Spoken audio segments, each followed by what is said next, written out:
bigger than this thing that is seemingly keeping you down. So she obeyed the prophet. She left her house.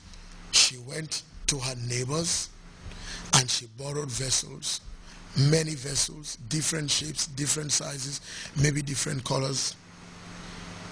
And she came home. And the instruction was, shut the door behind you so that you are not distracted, so nobody can take a digital image of you and say, look at what she's doing. She's now counting bottles. Sometimes in life you have to shut the door behind you. And that's the instruction. Shut the door behind you for you and your sons, and then start pouring the oil.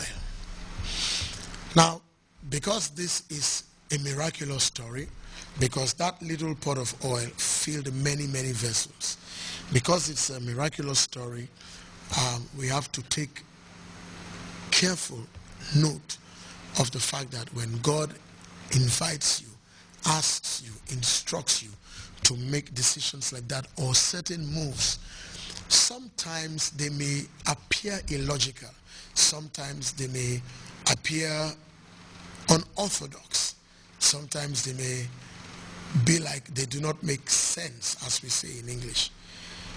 But you know, again, when you are in that point that you want to come at, whether it makes sense or not is not the issue here. It's the fact that you want to come at and you want to do it the right way. I might as well add. And so if we picture this woman in her home, there are all kinds of vessels, all kinds of jars, all kinds of containers. And I want to assume that she must have asked her sons to line them up so it's not a disorganized operations. And she keeps pouring and pouring and pouring. And she gets to a point where she's shocked that after pouring for maybe 8, 9, 7, 10 jars, the oil is still flowing. It hasn't stopped. Two things to be said here. One, she can be in shock, throw the jar, smash everything, and kill the miracle. Secondly, she can come to that point where she just says, this is God doing it. I'm just going to flow with it and see what happens. Where I want to get to, which is the crux of this evening's discussion, is the statement that is made in verse 4. The last 4 words or 5 words, 6 words, and set aside the full ones, or set aside the ones that have been filled. The principle I bring from this is that we cannot do things half measure. We can't go halfway of the journey, because when you do that, you do not have the full story. Even in terms of economics marketability, your marketability drops because you have papers, but you have unfinished papers. You can say, yes, I was doing IT, I was doing IMIS, I was doing hardware, I was doing A+, N+, I was doing biology, I was doing music, I was doing geography. So you have an idea, but you have not finished. Because in life, you must pour into the vessel until the vessel is full before you set it aside. And that's the principle for tonight. Do not set aside a half-filled jar. You will not make money for it. People will not want to buy it. You must set aside the jars that are filled. So are you doing a French jar? Do you have a chemistry jar? Are you sewing jar? Are you doing something? Why don't you take it to the end and finish it? Because the principle here is that when it is filled up, then set it aside. Are there things you have set aside which are not yet filled up? I will say pick them up, fill them up, set them aside. Their value becomes greater because they are seen as full, and they bring added value to your own life. I want to stop here for tonight and pick up from here next week, and to say that until I come your way next week, this is Pastor Fob saying, have a good evening, God bless us all, and good night.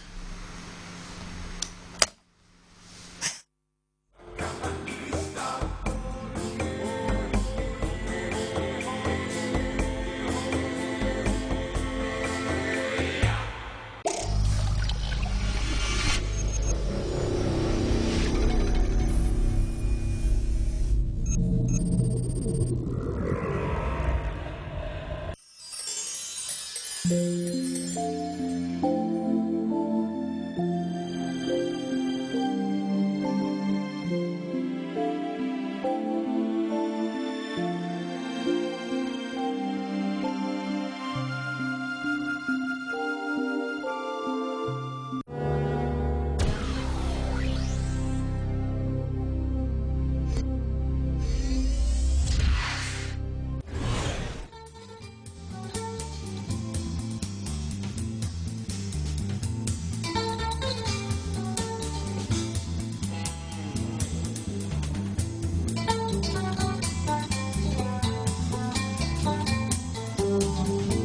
journey from the cradle to the grave is a roller coaster ride.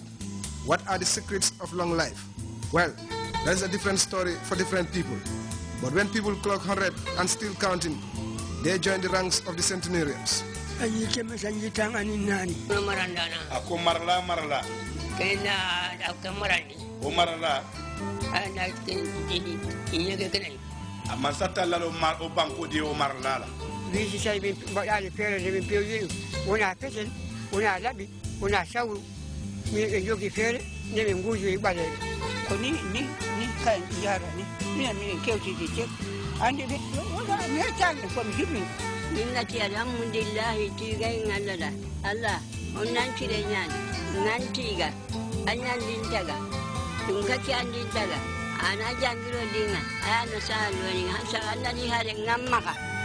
Ako, ifano kila deka masata la tembule. Asa fodile ndeda kan data kendeandi. Hanika mbedele bulude. In the Gambia, they may be dwindling, but they are still around in significant numbers. Join Keba Diba on the trail of the Gambia centenarians every other Thursday. Centenarians and the secrets of long life.